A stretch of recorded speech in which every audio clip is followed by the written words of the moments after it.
And it's recording.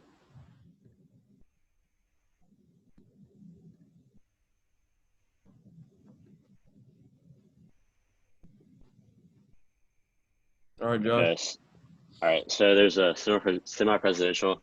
Russia's 1993 constitution. A prime minister coexists with a president who is directly elected by the people and who holds a significant degree of power. The Russian president held a disproportionate amount of power until Putin strengthened the importance of the role.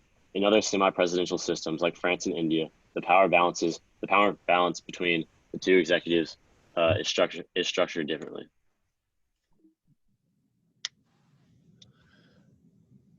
Authoritarian regimes are regimes where the decisions are made by political elites, those who hold power, without much input from citizens. The citizens aren't electing um, the authorities necessarily, and they don't have much say in who's controlling the country.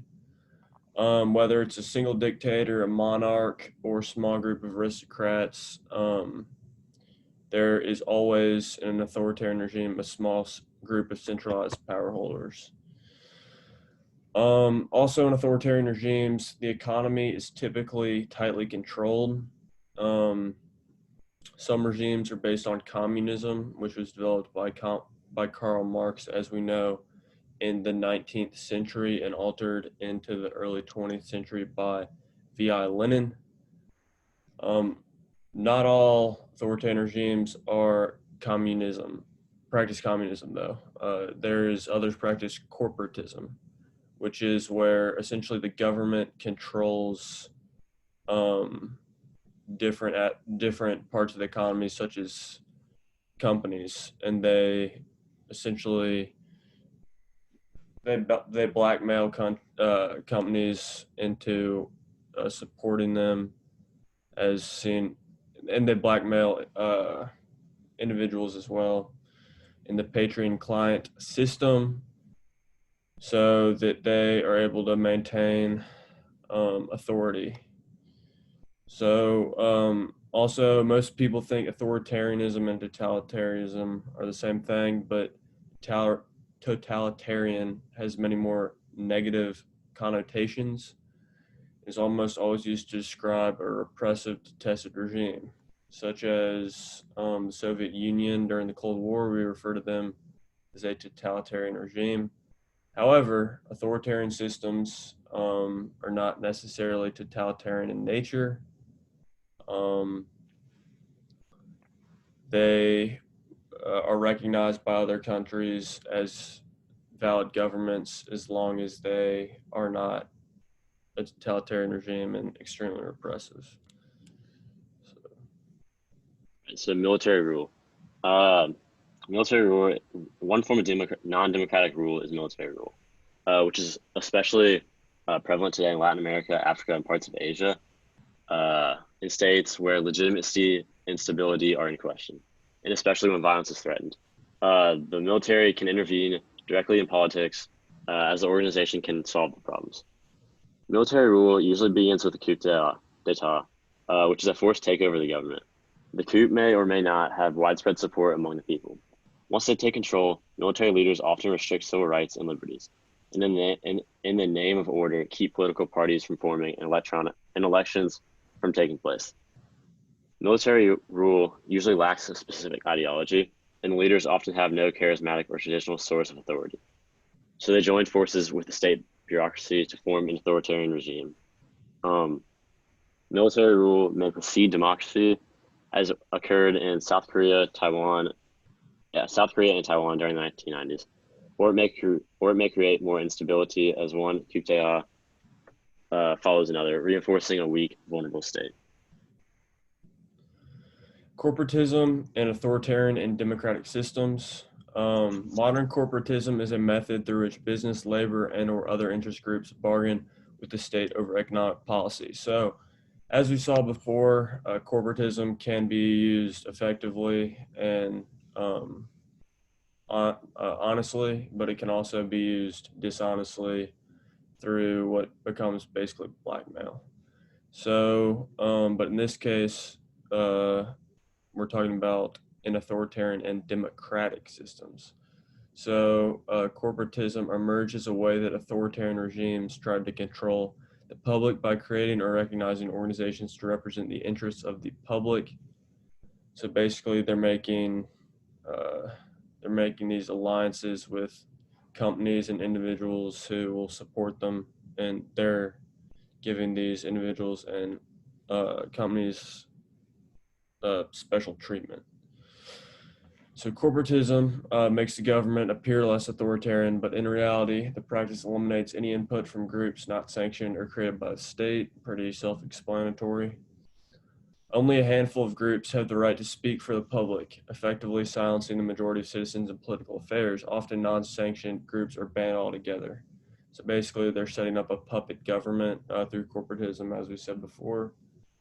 And then there's an example in Mexico, the corrupt government in Mexico, where these oil wells, refineries, and essentially the pillars of the Mexican economy were in alliance with the government. So when you have the major economic parts of a country and the major important individuals of a country, you have a government like we saw in Mexico that is basically unable to be rivaled by any citizens. So then a less structured means of co-optation, or the means a regime uses to get support from its citizens, is patron clientelism. We talked about that. That's where the patrons support or it can be companies or individuals supporting the government in return for special favor and special treatment. And then we also have examples, unlike in Mexico, where this sort of patron clientelism and corporatism is used effectively and honestly, as in the Scandinavian countries. Yeah. So a basic principle of democracy is pluralism, which is a situation in which power is split among many groups that compete for the chance to influence the government's decision making. This competition is an important way that citizens may express their needs to the government, and in a democracy, the government will react to citizens' input. Democratic corporatism is different from pluralism in two ways. Democratic pluralism is the formation of interest groups. No, democratic pluralism, the formation of interest groups, is spontaneous. In democratic corporatism, interest representation is institutionalized through recognition by the state. New groups can only form if the state allows it. The second way is in democratic pluralism, the dialogue between interest groups and the state is voluntary, and the groups remain autonomous. In democratic corporatism, organizations develop institutionalized and legally binding links with the state agencies so that the groups become semi-public agencies acting on behalf of the state. As a result, groups and individuals lose their freedoms. Just how much corporatism a democracy will allow before it becomes an authoritarian state is a question for debate. So the National Recovery Act of 1934 was judged by the Supreme Court to be unconstitutional, mainly because it gave the government too much say in private industries, hiring, and production decisions. In more recent years, U.S. government agencies have been criticized for hiring people from private interest groups to fill regulatory positions, allegedly giving special interest control policy and destroying the ability of the government to guard the public interest. In the 1970s, labor unions in Great Britain were often accused of strong-arming public officials, including the Prime Minister, into passing labor-friendly policies into law. The Democracy Index was invented in 2007 by the Economist Intelligence Unit.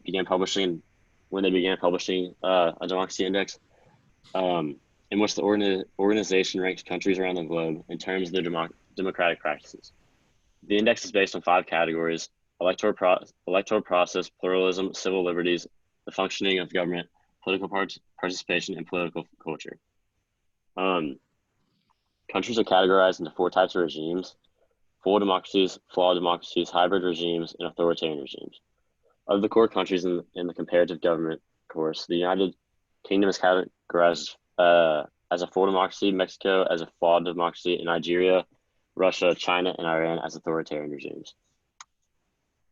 Works cited are Ethel Wood's Topic 2, Power and Authority, from AP Comparative Government and Politics, an Essential Course Book, 9th edition. All pictures were found on Google. Thanks. Thank you.